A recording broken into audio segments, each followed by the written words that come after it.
Okay, so tell me this, Leo. Yeah, Have you ever watched a movie in English, maybe a TV show, and thought you understood every word? absolutely. I think every English learner has had that moment. You study all the vocabulary, you understand the textbook grammar, but then you press play. And suddenly, it's like they are speaking a completely different language. Exactly. It sounds fast. It sounds blurry. And you realize they don't say, it is not. They say, it's not, or maybe even just snot. That real dialogue, that fast, natural speech is exactly what we are focusing on today.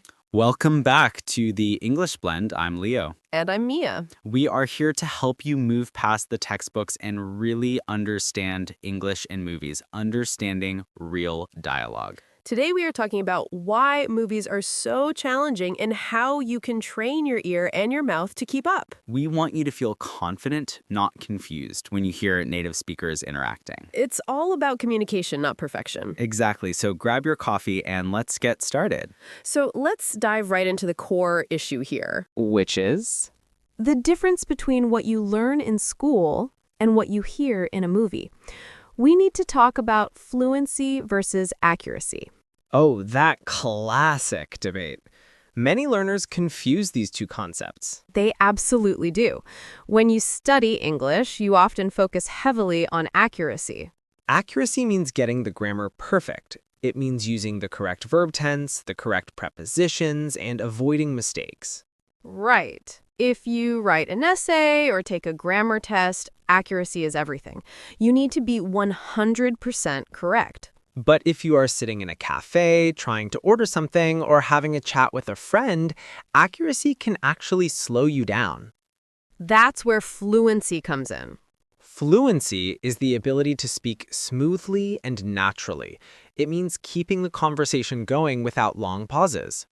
It's the flow. It's about being understood, even if you make a little mistake here or there. Think of it like this. If I am fluent, I can tell you a whole story, and you understand the message. I might say, he go to the store yesterday, instead of he went. The accuracy is wrong, but the communication is perfect. You got your point across. That phrase, get your point across, means successfully communicating your idea or message. It's crucial in real dialogue. If a native speaker understands what you mean, you succeeded. That is fluency. And movies and TV shows, they are filled with fluency, not textbook accuracy. They use contractions, they drop sounds, they speak quickly. Like when someone says, "Do you want to grab a bite?" If you only train for accuracy, you might hear, "Do you want to grab a bite?" and try to translate it back into perfect grammar. Do you want to go and grab some food? That pause, that internal translation, makes you miss the next 3 sentences in the movie. Exactly. That leads us to why focusing too much on grammar often blocks fluency. It's a vicious cycle. You want to speak, but your brain acts like a strict grammar teacher. Your brain says, wait, did I use the present perfect continuous tense correctly for this spontaneous moment? And by the time you check the mental checklist, the moment has passed. Imagine you are at work. Your colleague asks you a simple question about a report. If you stop to analyze every word before you speak, you look hesitant, right? You sound unnatural. You might manage to produce a 100% accurate sentence, but it takes 5 seconds. A fluent response might take 1 second and be 90% accurate, but it keeps the dialogue moving. That quick, natural response is what native speakers expect. We don't notice minor mistakes in real time, especially if the flow is good.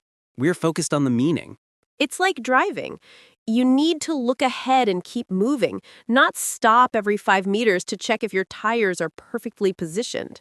That is a great analogy. The car, the message, needs to keep moving forward. And this constant self-correction is one of the biggest reasons learners hit a wall. Ah, that's our second useful phrase. To hit a wall means you reach a point where you cannot make any more progress, usually because you feel tired or blocked. You feel stuck. You study more grammar, but your speaking ability doesn't improve. You feel like you've been running, but haven't moved. Because the skill you need isn't more grammar knowledge, it's faster grammar recall and production. It's practicing using language immediately, not perfectly. If you are watching a movie, the actors are not hitting a wall. They are responding instantly. We need to train our brains to prioritize instant communication over perfect construction. Absolutely. And part of that training involves understanding that real speech often sounds messy. Speaking of messy speech, I have a little story about realizing how different real dialogue is from the classroom. Perfect. Give us a cultural note. Okay, so years ago, I was helping a friend who was learning English, and she was obsessed with American sitcoms. Very common. Great way to learn vocabulary, right? Yes, but she kept rewinding one scene in a show where two characters were planning a party. What was the problem? One character suggested an idea, and the other character replied, "I'm down." Simple phrase. For us, yes, but my friend was very confused. She looked it up, and all she found was the definition of down as low or sad. Oh, I see the grammatical confusion. She thought the character was suddenly depressed. Exactly. She came to me and said, "Why did he get sad about the party? Does this idiom mean he is disappointed?" That's a classic example of why context and culture are so important.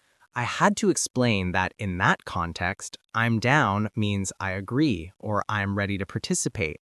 It's common slang. And you won't find that specific meaning of I'm down in the first chapter of your grammar book. No way. It's the difference between learning about the language and learning how to use the language. Movies are full of these conversational shortcuts, slang, and cultural references that you only pick up by listening a lot. That's why simply memorizing vocabulary isn't enough. You need to absorb chunks of language and understand the feeling behind them.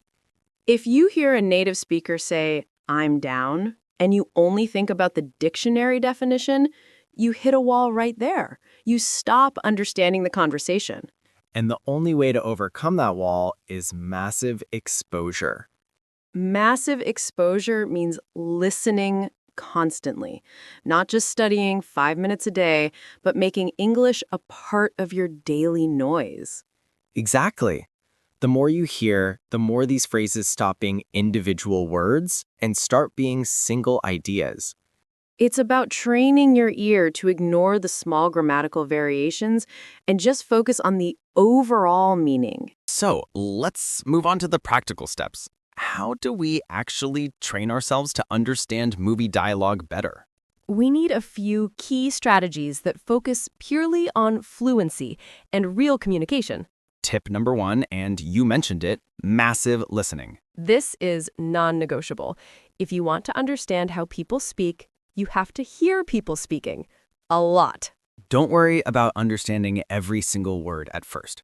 Put on that movie or podcast, even if it feels too fast. It's like musical training. You don't learn an instrument by just reading the sheet music. You listen to the song over and over. You are trying to capture the rhythm, the cadence, the speed, and the stress patterns. That helps you predict what comes next. And a huge part of massive listening is recognizing chunks of language. That's tip 2. Chunks are groups of words that naturally go together. They aren't separate words, they are units. Like, how are you doing? Or, what are you up to? Native speakers don't build those sentences word by word. They just take the chunk and use it. If you learn, how are you doing, as one piece, you can instantly respond, I'm good, thanks. This bypasses the grammar check entirely. You don't have to pause and think subject, verb, present tense. It saves mental energy, which allows you to focus on the actual message, on getting your point across. Think about the cafe example. If you learn the chunk, can I get a large latte? You can say it quickly and clearly. If you try to build it from scratch, I would like to have a beverage that consists of milk and coffee. You will probably hit a wall before you finish. And the person behind the counter will have already served 3 other customers. So, learn phrases, not just isolated vocabulary. Pay attention to those movie dialogues and write down entire lines. Tip number 3. We call this the 3-second rule. I love the 3-second rule. It's for practicing speaking. When someone asks you a question or you need to say something, try to respond within 3 seconds. Don't allow yourself more time than that. Force yourself to prioritize fluency over accuracy. It's better to say, I go to store yesterday immediately than to wait 10 seconds and say, I went to the store yesterday. That delay signals hesitation, even if the final sentence is perfect. If you miss the 3-second window, it's not the end of the world, but you need to practice that quick retrieval. Ah, excellent. Our third useful phrase. Not the end of the world means that a problem or mistake is not that serious or important. If you make a mistake while using the 3-second rule, just move on. It's not the end of the world. Right. The key is to keep talking, keep moving, and keep getting your point across. If you pause too long, you are training your brain to rely on slow, conscious grammar checking. We want fast, automatic communication. Tip number 4, shadowing. This is super powerful for understanding real dialogue. Shadowing means listening to a short segment of a movie or podcast and immediately repeating it exactly how you heard it. You're essentially following the speaker like a shadow. You copy the speed, the intonation, the stress, and the pronunciation. You are not thinking about the meaning. You are thinking about the sound. This trains your mouth muscles and your ear simultaneously. This is how you bridge the gap between understanding the words and producing the sound of real English.